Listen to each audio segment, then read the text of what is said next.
सामान्य अध्ययन MCQs हिंदी पाठ 132 पहला प्रश्न। एक मुरैना के समीप स्थित 64 योगिनी मंदिर के संदर्भ में निम्नलिखित कथनों पर विचार कीजिए।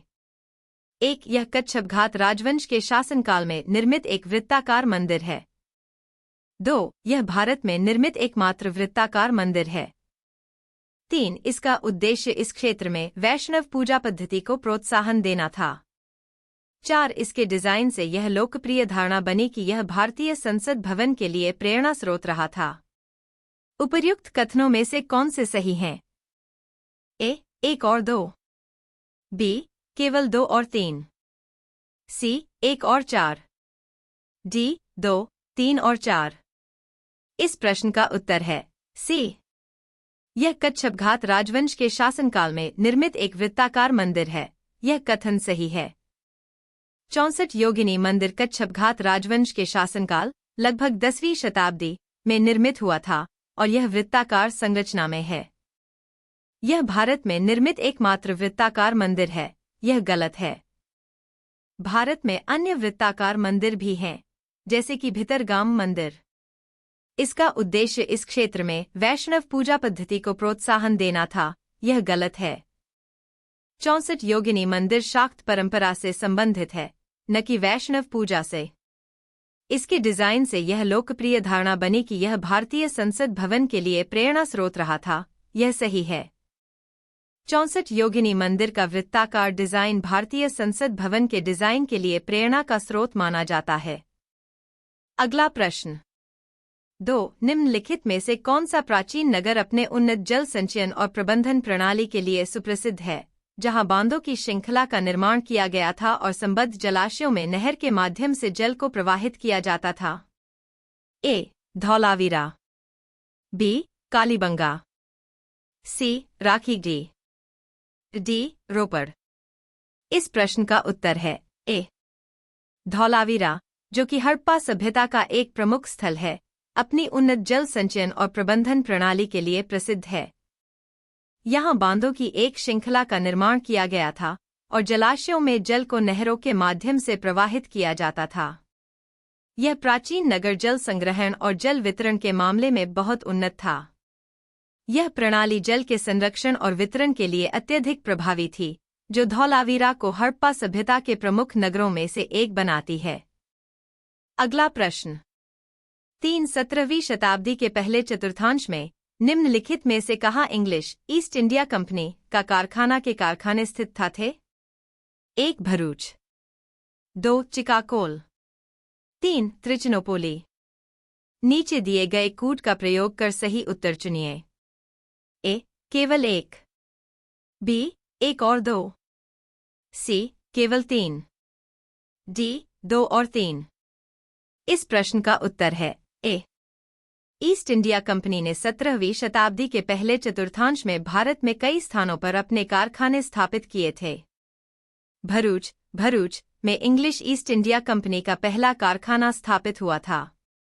यह कंपनी के व्यापारिक संचालन का एक महत्वपूर्ण केंद्र था। चिकागोल और ट्राइकिनोपोली में उस समय इंग्लिश ईस्ट इंडिया कंपनी के कारखाने नहीं थे। ये स्थान बाद में व्यापार के लिए महत्वपूर्ण बने, लेकिन उस समय इंग्लिश कंपनी की प्राथमिकता में नहीं थे। अगला प्रश्न। 4. गुप्त वंश के पतन से लेकर आरंभिक 7वीं शताब्दी में हर्षवर्धन के उत्थान तक उत्तर भारत में निम्नलिखित में से किन राज्यों का शासन था? 1. मगध के गुप्त। 2. मालवा के परमार। 3. थानेसर के पुष्यभूति। 4. कन्नौज के मौखरी। 5. देवगिरी के यादव। 6. वल्लभी के मैत्रक। नीचे दिए गए कूट का प्रयोग कर सही उत्तर चुनिए। A. 1, 2 और 5। B. 1, 3, 4 और 6। C. 2, 3 और 4। D. 5 और 6। इस प्रश्न का उत्तर है B. गुप्त वंश के पतन के बाद उत्तर भारत में विभिन्न राज्यों का उत्थान हुआ था। इनमें से प्रमुख थे: 1. मगध के गुप्त वंश का पतन होने के बाद भी कुछ गुप्त शासक क्षेत्रीय रूप से सत्ता में बने रहे। 2. थानेसर के पुष्यभूति, हर्षवर्धन का उदय पुष्यभूति वंश से हुआ था, जो थानेसर, हरियाणा में शासन करते थे। 3. कन्नौज के मौखरी, कन्नौज में मौखरी शासकों का शासन था। 4. वल्लभी के मैत्रक, पश्चिम भारत में वल्लभी राज्य में मैत्रक वंश का शासन था। मालवा के परमार और देवगिरी के यादव इस समय के बाद के शासक थे, इसलिए वे उत्तर में नहीं आते। अगला प्रश्न 5. पुर्तगाली लेखक नूनिज के अनुसार विजयनगर साम्राज्य में महिलाएं निम्नलिखित में से किन क्षेत्रों में निपुण थीं? 1. कुश्ती, 2. ज्योतिष शास्त्र, 3. लेखाकरण, 4. भविष्यवाणी। नीचे दिए गए कूट का प्रयोग कर सही उत्तर चुनिए। ए. केवल 1, 2 और 3। बी. केवल 1, 3 और 4। सी. केवल 2 और 4। डी. 1, 2, 3 और 4। इस प्रश्न का उत्तर है डी।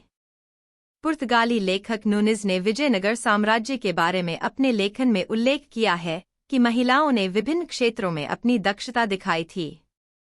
उन्होंने न केवल पारंपरिक घरेलू कार्यों में, बल्कि अन्य क्षेत्रीय कार्यों में भी दक्षता प्राप्त की थी, जैसे 1. कुश्ती, महिलाओं को कुश्ती में भी निपुण माना जाता था।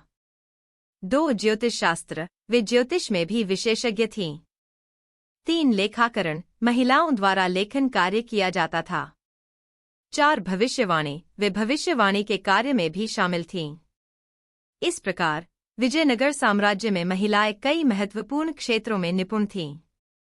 अगला प्रश्न 6. आंध्र प्रदेश में मदनपल्ली के संदर्भ में निम्नलिखित में से कौन सा कथन सही है? ए. पिंगली वेंकैया ने यहां भारतीय राष्ट्रीय ध्वज तिरंगे का डिजाइन किया। बी. पट्टाभी सीतारमैया ने यहां से आंध्र क्षेत्र में भारत छोड़ो आंदोलन का नेतृत्व किया। सी. रवींद्रनाथ टैगोर ने यहां राष्ट्रगान का बांग्ला से अंग्रेजी में अनुवाद किया। डी. मैडम ब्लावात्स्की तथा कर्नल ओलकॉट ने सबसे पहले यहां थियोसोफिकल सोसाइटी का मुख्यालय स्थापित किया। इस प्रश्न का उत्तर है सी. मदानपल्ली, आंध्र प्रदेश में पिंगली वेंकैया ने भारतीय राष्ट्रीय ध्वज का डिजाइन तैयार किया था। पिंगली वेंकैया भारतीय स्वतंत्रता संग्राम के महान नेता थे और उनके द्वारा डिजाइन किया गया तिरंगा ध्वज भारत की स्वतंत्रता संग्राम के प्रतीक के रूप में प्रसिद्ध हुआ। उन्होंने इसे 1921 में महात्मा गांधी के मार्गदर्शन में पेश किया था। यह ध्वज आज हमारे राष्ट्रीय ध्वज के रूप में अपनाया गया है। अगला प्रश्न 7. निम्नलिखित युग्मों पर विचार कीजिए। ऐतिहासिक स्थान, ख्याति का कारण। 1. बुर्जहोम, शैलकृत देव मंदिर। 2. चंद्रकेतुगढ़, टेराकोटा कला। 3. गणेश्वर, ताम्र कलाकृतियां। उपर्युक्त युग्मों में से कौन सा से सही सुमेलित है? ए. केवल 1। बी. केवल 1 और 2। सी. केवल 3।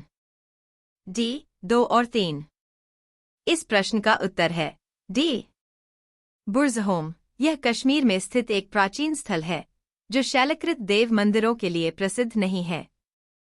यह स्थल मुख्यतः प्राचीन मानव बस्तियों के लिए जाना जाता है और यहाँ खुदाई से पुराने मानव बस्तियों और कश्मीरी सभ्यता के प्रमाण मिले हैं। चंद्रकेतुगढ़, यह स्थल टेराकोटा कला के लिए प्रसिद्ध है। यहाँ पर टेराकोटा कला की मूर्तियां और वस्तुएं पाई गई हैं, जो उस समय की सांस्कृतिक धरोहर को दर्शाती हैं। गणेश्वर, यह स्थल ताम्र कलाकृतियों के लिए प्रसिद्ध है। यहाँ ताम्र के उपकरण और अन्य कलाकृतियां पाई गई हैं, जो इसकी ऐतिहासिक महत्व को दर्शाती हैं। अगला प्रश्न 8. निम्नलिखित कथनों पर विचार कीजिए। 1. इल्तुतमिश के शासनकाल में चंगेज खान भगोड़े ख्वारिज्म युवराज की खोज में सिंधु नदी तक पहुंचा था। 2. मोहम्मद बिन तुगलक के शासनकाल में तैमूर ने मुल्तान पर अधिकार किया था और सिंधु नदी पार की थी। 3. विजयनगर साम्राज्य के देवराय द्वितीय के शासनकाल में वास्को द गामा केरल के तट पर पहुंचा था। उपर्युक्त कथनों में से कौन सा से सही है? ए. केवल 1। बी. केवल 1 और 2। सी. केवल 3। डी. 2 और 3। इस प्रश्न का उत्तर है ए. इल्तुतमिश के शासनकाल में चंगेज खान भगोड़े ख्वारिज्म युवराज की खोज में सिंधु नदी तक पहुंचा था, यह कथन सही है। चंगेज खान ने ख्वारिज्म साम्राज्य के युवराज को पकड़ने के लिए सिंधु नदी तक आक्रमण किया था। मुहम्मद बिन तुगलक के शासनकाल में तैमूर ने मुल्तान पर अधिकार किया था और सिंधु नदी पार की थी, यह कथन गलत है। तैमूर ने मुहम्मद बिन तुगलक के शासनकाल के बाद 1398 में भारत पर आक्रमण किया था, लेकिन मुल्तान पर नियंत्रण का कोई विशेष प्रमाण नहीं है। विजयनगर साम्राज्य के देवराय द्वितीय के शासनकाल में वास्को द गामा केरल के तट पर पहुंचा था, यह कथन गलत है। वास्को द गामा ने 1498 में, जो कि देवराय द्वितीय के बाद का समय था, केरल के कालिकट तट पर कदम रखा। अगला प्रश्न 9 निम्नलिखित कथनों पर विचार कीजिए। 1 संत फ्रांसिस जेवियर जेसुइट संघ ऑर्डर के संस्थापक सदस्यों में से एक थे। 2 संत फ्रांसिस जेवियर की मृत्यु गोवा में हुई तथा यहां उन्हें समर्पित एक गिरजाघर है। 3 गोवा में प्रति वर्ष संत फ्रांसिस जेवियर के भोज का अनुष्ठान किया जाता है।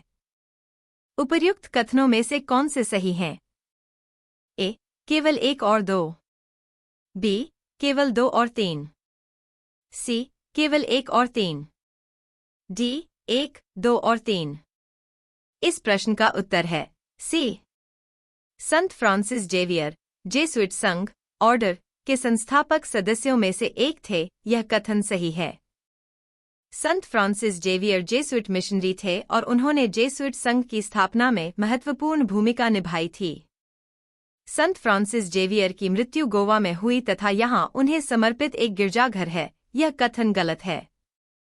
संत फ्रांसिस जेवियर की मृत्यु गोवा में नहीं, बल्कि 1552 में चीन के एक द्वीप पर हुई थी।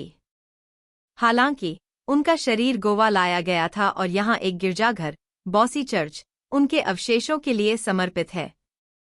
गोवा में प्रति वर्ष संत फ्रांसिस जेवियर के भोज का अनुष्ठान किया जाता है, यह कथन सही है। गोवा में हर साल संत फ्रांसिस जेवियर के पुण्यतिथि पर उनका भोज और समारोह आयोजित किया जाता है। अगला प्रश्न 10 प्राचीन भारत के इतिहास के संदर्भ में निम्नलिखित कथनों में से कौन सा से सही है? 1 मिताक्षरा ऊंची जाति की सिविल विधि थी और दायभाग निम्न जाति की सिविल विधि थी।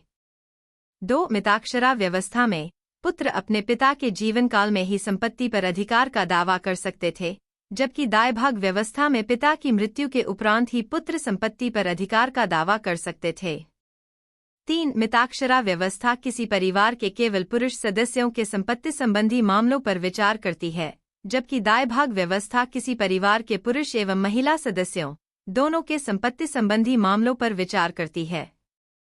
नीचे दिए गए कूट का प्रयोग कर सही उत्तर चुनिए। ए केवल 1 और 2, बी केवल 2, सी केवल 1 और 3, डी केवल 3।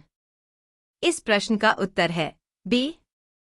मिताक्षरा ऊंची जाति की सिविल विधि थी और दायभाग निम्न जाति की सिविल विधि थी, यह कथन गलत है। मिताक्षरा और दायभाग दोनों ही विधियां सामान्य रूप से हिंदू परिवारों में उपयोग की जाती थीं और इनमें जाति का कोई विशिष्ट निर्धारण नहीं था। मिताक्षरा व्यवस्था में पुत्र अपने पिता के जीवन काल में ही संपत्ति पर अधिकार का दावा कर सकते थे, जबकि दायभाग व्यवस्था में पिता की मृत्यु के उपरांत ही पुत्र संपत्ति पर अधिकार का दावा कर सकते थे, यह कथन सही है। मिताक्षरा व्यवस्था में पुत्र को अपने पिता की संपत्ति पर जीवन काल में भी अधिकार था, जबकि दायभाग व्यवस्था में संपत्ति का अधिकार पिता की मृत्यु के बाद होता था। मिताक्षरा व्यवस्था केवल पुरुषों के संपत्ति संबंधी मामलों पर विचार करती है, जबकि दायभाग व्यवस्था पुरुष और महिला दोनों के मामलों पर विचार करती है, यह कथन गलत है। दोनों व्यवस्थाओं में पुरुषों और महिलाओं के संपत्ति संबंधी अधिकार होते थे, लेकिन दायभाग व्यवस्था में महिलाओं के अधिकार अधिक स्पष्ट थे।